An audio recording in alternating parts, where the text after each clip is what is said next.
Hello everyone, welcome back to AAS Publishing and this video series on ethics. And in this module, we're going to cover attribution and citation and what are some policies are there. So attribution and citation. So articles published in the AAS journals should include citations to previously published articles, which are directly relevant to the results being presented, right? So this is by and far done most of the cases, most of the time. But deliberate refusal to cite prior or corroborating results, while not as serious as, let's say, plagiarism is, it's in the same sort of class. It's viewed as being in the same sort of class. And it is a breach of professional ethics, and it can result in summary rejection of a manuscript. So this requirement of citing relevant references is especially important when new ideas, discoveries are being presented. Claims of being first, right? Because oftentimes claims of being first, there's actually precursors, shall we say, or actual results that came before. So it's really important when claiming firstness or newness or discoveries to be really thorough in your reference checking and cite the relevant precursors to your development, right? We all stand on the shoulders of giants. Okay, when an article is not necessarily cited, it can be an unintentional failure on the part of the author, and while this is regrettable, it does not necessarily imply conduct. As we all know, we've seen the growth in the literature, particularly in the AAS journals, over the last decade, and it can make it somewhat difficult for some authors to be aware of every single relevant published, peer-reviewed published article. And the inclusion of an exhaustive compendia of all previous precursors is not always possible or even reasonable. So there's a balance to be had, right, between citing material that is there, being aware of the literature, but yet not having to cite every single paper ever that mentioned a given UAT concept, let's say. Okay. So strictly speaking, authors are not formally required to cite unpublished or unrefereed materials. Looking at you, archive, right? So stuff that's posted on archive.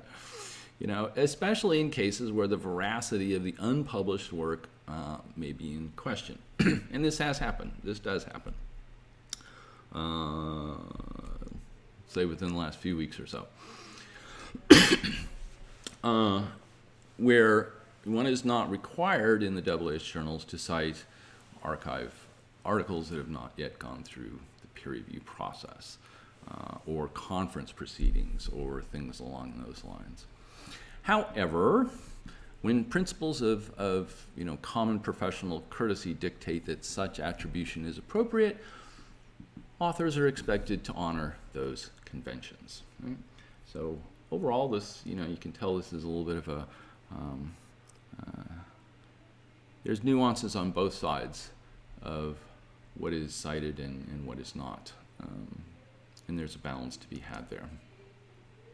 So authors are expected to devote the same care and correctness to the appropriateness of literature citations as they do to their figures, to their abstract, to the results section. And there's a whole section on this on a video series on publishing in the AAS journals as an author. It's one of the very first videos I ever did, and so you should check that out. Also, you should heed the recommendations, generally, of referees and editors to correct and augment citations when appropriate. And again, there's always, balance on that, right? I've seen referee reports come in where, author must cite, the following 15 references, all of which usually have a common author. So, trying to get authors to cite your 15 favorite articles is not appropriate either.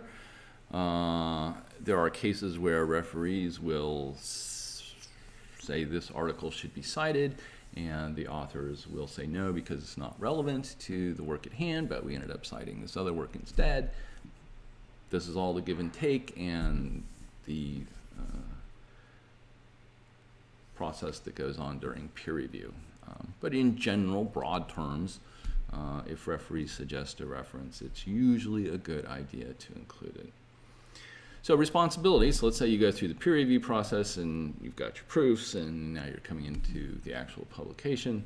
And so responsibility for updating references after acceptance, but before publication, that rests with the authors, whether to update their proofs before it goes on in. But the same principles apply that we've talked about before. If it's inappropriate, you should do it. And it goes from there.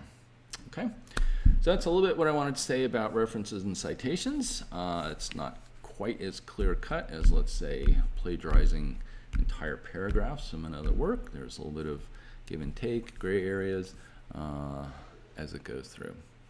All right, but certainly if you have any questions, you should ask your scientific editor. You can feel free to ask any of the lead editors and so on how to do stuff if you've got questions. So that'll do for this one, and I'll see you on the next one. Thanks. Bye-bye.